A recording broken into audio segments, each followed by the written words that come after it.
So in the case of this tutorial, I wanted to find an API that would give me some data, some real-world data. And I found this website, socrata.com, which has many different data. One of them that I liked is cyclist crashes. Being a cyclist, I was kind of interested in that. It's not in London, where I live, but it's in Canberra, Australia. So why not? I could use that. And the data that it gives, which you get access to when you click this link, is in that case there is 1000 entries, and each entry has all those values. The one we're going to be interested in are the latitude and longitude, and also the number of cyclists involved and if there was casualties or not. Everything else we're not really interested, at least for this particular case. So we're going to look at how to import those data and how to display them. So if we go back to our scene, I'm going to get rid of this, and we're going to use the node data URL, which is what we're going to use to fetch data. We're going to use the exact same URL that we have here, and we're going to pipe this in.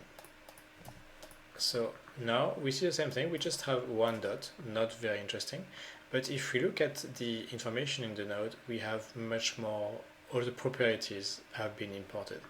And if we open a spreadsheet, we can see every value. We can see that the position is at 0, 0 for every point, and we have all the attributes for every single point: crash time, crash type, cyclist casualties, and cyclists, and also latitude and longitude. So we have all those, but we have many that we don't need. So the first thing we can do is just removing them. So all the ones starting with crash, we're not going to need. This one, the computed, we're not going to need. So I'm just going to go into the parameters, and in the skip entries, I can remove the crash stars. I can remove the one that starts with an at. And then if I reopen that, we should have a few less. I still have this one like this. And I probably want to remove the location as well, and the reported location. We're not going to need that, as well as severity. Location, so I can put star here, and severity, if I spell that correctly. Now we have only the attributes that we need. We're not going to be bothered by everything else. But we need to be careful because they are still strings. That's how the data, if we look at the data set, that's how they are expressed here. So that's how Polygon.js will import them. So we need to make sure that we're going to convert them to float. So we can toggle on the convert here, and we can convert longitude, latitude, and cyclist with a star. Latitude, again, if I spell that right, and cyclist like this. So now everything is a float, and we can carry on working with that. So the first thing we want to do now is display them on the map. Therefore, we need to use the latitude and longitude. The position is still at 0, 0, 0, and we don't want that. So one way to do that is we want to copy those two attributes onto the position. So the attribute copy is what we need. And I want to copy the longitude, change the name to the position, but I don't want to affect every component of the position. So I just want to say, put the first component of the longitude to the first component of the position. And if I look at here, I see that I've put my longitude here to the X component of the position.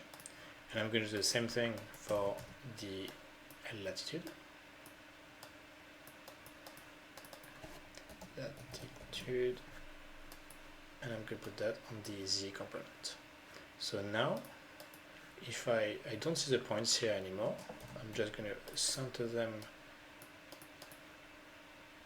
at the origin, and I can see something more interesting.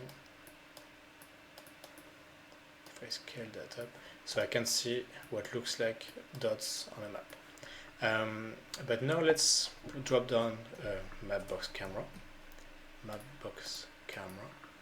and I want to put the GPS coordinates, the longitude and latitude of Canberra, which are those ones.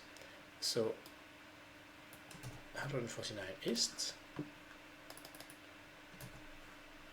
and 35, 28 west, north.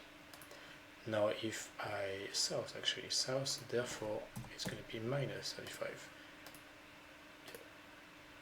And now if I put the mouse camera, I should see Canberra. Yes, that's where I am.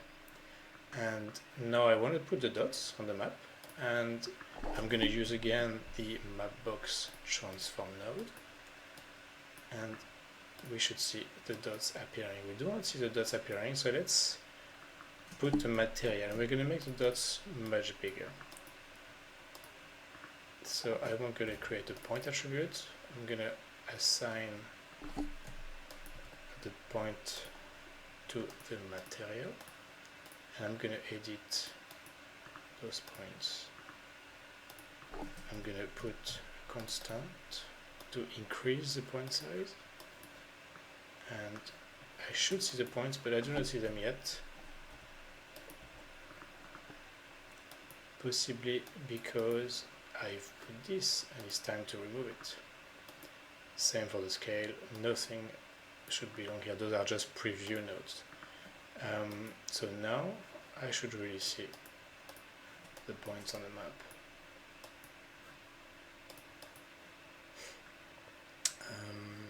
What is the mistake I might have made? Mapbox transform point to the right camera.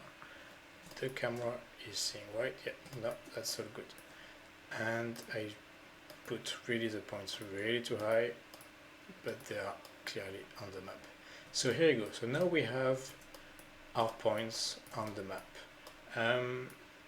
But we don't know, so we don't have, we have the position, but we don't know how many cyclists have been affected by the accident and if there was casualties or not.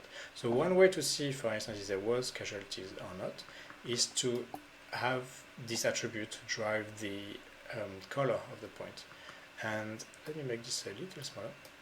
And so let's import the attribute, which was, I think, cyclist casualties.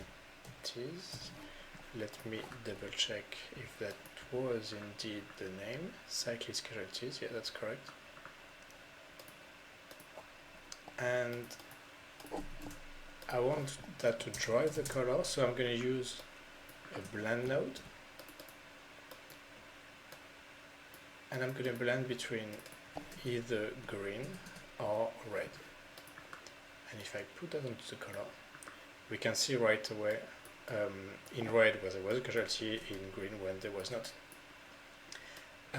But what would be interesting to display instead of just points is actual bicycles. So whenever someone visits this map from any web page, that person would know what the map is talking about. So let's try and import a bicycle and put a bicycle on each of those points. So I'm going to split this. I'm going to open the asset panel, and I've been to turbosquid.com to try and find a model of a bicycle, and there was plenty. And I downloaded one of them, and I'm going to upload it now to Polygon.js. So once that's done, I'm just going to copy the path, and I'm going to go back to the perspective camera so it's a bit obvious what they're doing. And I'm going to copy the path here. So now I should have the bicycle here. And just like with the wolf before, I can see it's a group, so I need to remove the geometry under it. So I still have a group because I need to remove it, which is good. Now I have that. And I'm going to instantiate that on every point that we have. So if I look again at the points that were at the origin, so I can see them from the perspective camera, I should see all this. I see all the points, all the bicycles on all the points. This is not the right scale, of course, but at least I can see that it's working. So now let's go back to the Mapbox camera, and I'm going to instantiate from those points, the ones that are on the map. And I can see that I have my bicycles here. So now I lost the colors, and the scale is probably not right, so I'm just going to increase that a little bit. Like this, so it makes it a bit more visible. And I'm going to put the same colors I had on those points, I'm going to put those here. So I'm going to look at the material that is instantiated here. and I'm going to use the same thing that we had in here, put the color via the attribute, simply copy paste, and I'm going to put that into the color. So now I can see that they're still all green, as if the attribute was not passed correctly, and that's probably because the instance node requires me to actually specify which attributes are carried from the initial geometry to here. I can see that we don't have the cyclist attribute here. So I'm just going to type cyclist. And now I should have the color. The bikes are a little too dark, they're a bit hard to see, so I'm just going to increase this color here a little bit, like this, so it's more visible. So that's all you really need to know to create a map which has a certain level of information on them. And just to recap, we could create that with just a few nodes. So it really is a few minutes setup, and once that's done, you can easily embed that into any website.